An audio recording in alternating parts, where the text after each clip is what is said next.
Hello friend, welcome to new blog. तो कैसे हैं आप सब लोग? आई होप कि आप लोग अच्छे होंगे। हर हर महादेव सभी को। तो गाइस, मैं ना एक बात करने आप लोगों से ज़रूरी आई हूँ।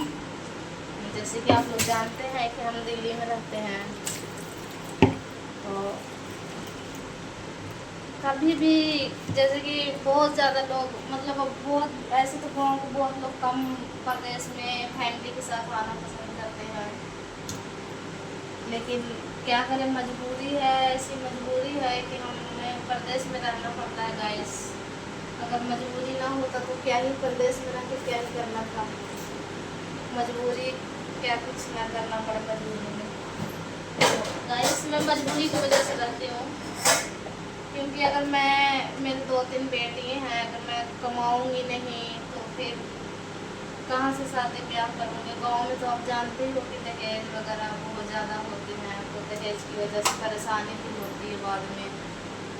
फिर लोग मदद नहीं करते हैं, तो इसीलिए काम करना पड़ता है। बाहर में रहती हूँ तो अब ऐसा नहीं है कि मैं बाहर रहती हूँ तो ऐश करने के लिए रहती हूँ या घूमने फिरने के लिए नहीं। मैं काम करती हूँ यहाँ पर। पहले मैं पंजाब में रह रही थी, 7-8 साल से पंजाब में काम करती थी। अब मैं यहाँ दिल्ली गुड़गांव में रहने लग गई, यहाँ पे काम करती हूँ। तो यहाँ पे मेरी फूआ की बेटी रहती है, फूआ की बेटी रहती है यहाँ पे, जहाँ पे मैं भी रह रही हूँ। उसने ही हम लोग को बुलाया था कि एक आ जाओ, अच्छा काम है तो साथ में मिलकर कर लेंगे। तो बोले ठीक है। मतलब बताइए, अच्छा खासा मतलब कि तनख्वाह वगैरह मिल जाता है अच्छा। तो मैंने सोचा चलो, जब मिल ही जाता है तनख्वाह उनका अच्छा खासा तो फिर काम कर लेते हैं, क्या दिक्कत है।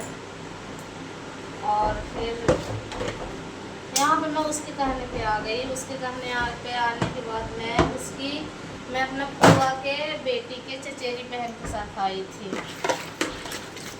उसके साथ आई थी। तो आने के बाद जब मैं यहाँ पे आ गई तो मेरी फूआ की बेटी पता क्या बोल रही है कि मैंने नहीं बुलाया। मेरे को इतना गुस्सा आया। मैं क्या होता शुक्र था कि मैं उसके कमरे पे नहीं गई थी, मैं उसका रूम पे नहीं गई थी। मैं जिसके साथ आई थी उसके साथ मेरी बहुत ज़्यादा बनती है। उसकी चाचा की लड़की मेरी देवरानी लगती है, तो उसके साथ मेरी बहुत ज़्यादा बनती है, बहुत ज़्यादा पटती है।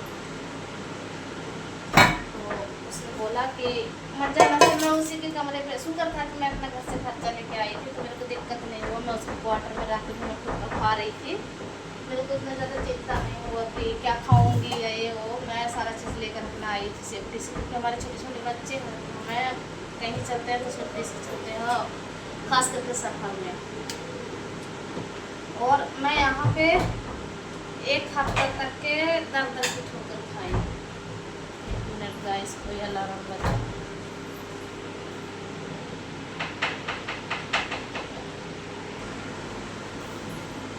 तो गाइस, फिर उसने तो मना कर दिया कि हमने नहीं बुलाया है। मैं करूँ तो क्या करूँ, यहाँ पे आ गई, अनजान शहर अनजान लोग।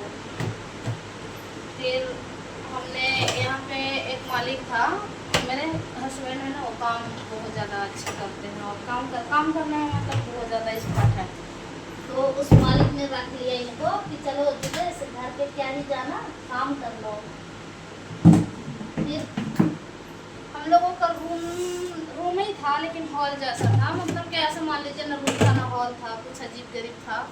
वहाँ पे हमने रहा, वहाँ पे हमने 1 महीना रही। 1 महीना रहने के बाद वहाँ से फिर काम ख़त्म हो गया। फिर काम ख़त्म होने के बाद फिर हम लोग क्या ही करेंगे। काम ख़त्म होने के बाद हमारा ऑनलाइन काम लग रहा था तो रूम की वजह से नहीं लिया। फिर मैंने बहुत ज़्यादा फिर से 2-3 दिन ठोकरे खाए बहुत जगह, इधर मार्केट में मतलब कमरा खोजा जहाँ तहाँ।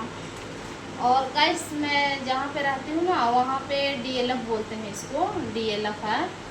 और बच्चे का बहुत ज़्यादा सेफ्टी है यहाँ पे। सिक्योरिटी गार्ड हैं, गेट पे गार्ड रहते हैं ना, बच्चे इधर उधर खो नहीं सकते। मतलब बहुत ज़्यादा यहाँ पे सेफ्टी है। मेरे को इस वजह से मुझे ये जुनून था कि मेरे को ना यहीं रहना। और गाइस सबसे बड़ी बात यहाँ पे ये है कि हमारे जैसे आदमी, हम ज़्यादा बड़ी बात नहीं करते, हमारे जैसे आदमी को यहाँ पे मतलब बजट नहीं है रहने का, क्योंकि हमारे जैसे लोग आए तो यहाँ पे उनका बस की बात नहीं है। इतना ज़्यादा हाई फाई यहाँ रूम का किराया है। अभी आप ये रूम देख रहे हो, आप ये रूम का 9,000 रुपये किराया है। 9,000 रुपये मैं देती हूँ, ये डिस्काउंट में है। 14-15 हज़ार से नीचे कोई भी रूम किराया नहीं मिलता है यहाँ पे। 14-15 से ऊपर मिलता है लेकिन नीचे नहीं मिलता। ये बहुत रिक्वेस्ट करने के बाद बाबू ने ये रूम 9,000 में मेरे को दिया है। वो भी 9,000 पे इसलिए दिया है क्योंकि ये चौथा मंजिल पे है, इसमें ज़्यादा गैस बनता है, गर्मी थोड़ा ज़्यादा लगता है। लेकिन ये है कि एसी वगैरह चल जाता है तो गर्मी का महसूस नहीं होता। एसी भी चलता है, पंखा भी चलता है, तो इतना ज़्यादा मतलब गर्मी महसूस नहीं हो पाता है। तो मेरे कहने का मतलब है ना कि जब तक अगर आपके कितना भी जान पहचान वाला क्यों ना हो, अगर आप 2 बच्चे के साथ में कहीं चल रहे हैं तो पहले ना अच्छे से खुद से जांच ले, परख ले, फिर आप चले। किसी के कहने पे, किसी की बातों में कभी नहीं चलनी चाहिए गाइस। मैं ऑलरेडी बहुत पछता रही हूँ, मैं किसी और के कहने पे कि मैंने किसी को बोलने से यहाँ पे आई है, मैं बहुत पछता रही हूँ। लेकिन ऐसा आप लोग मत कीजिएगा। आप लोग की जानकारी के लिए बता देते हैं कि प्रदेश में अपने अपने का नहीं होता।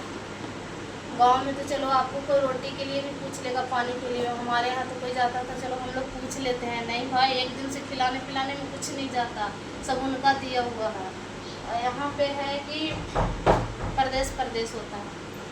परदेश में कोई किसी का नहीं होता और कोई कभी किसी के लिए नहीं पूछता। परदेश में लोग खरीद के खाते हैं, कमाते हैं।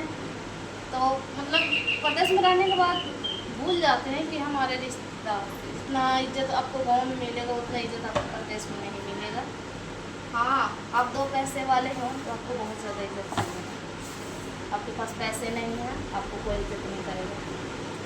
इसीलिए मैं तो अब कभी किसी के कहने पे नहीं चलूँगी, लेकिन बस आप लोग की जानकारी के लिए बताना चाहती थी कि अगर आपको परदेश में रहना है तो आप अपना दिमाग से अपना पहले सोच समझ के बात करके तब चलिए। मैं बहुत ज़्यादा पछता रही हूँ गाइस यहाँ पे आने के बाद। लेकिन शुक्र है कि हम लोग को काम मिल गया है, हम लोग काम कर रहे हैं, रूम मिल गया, सुकून है।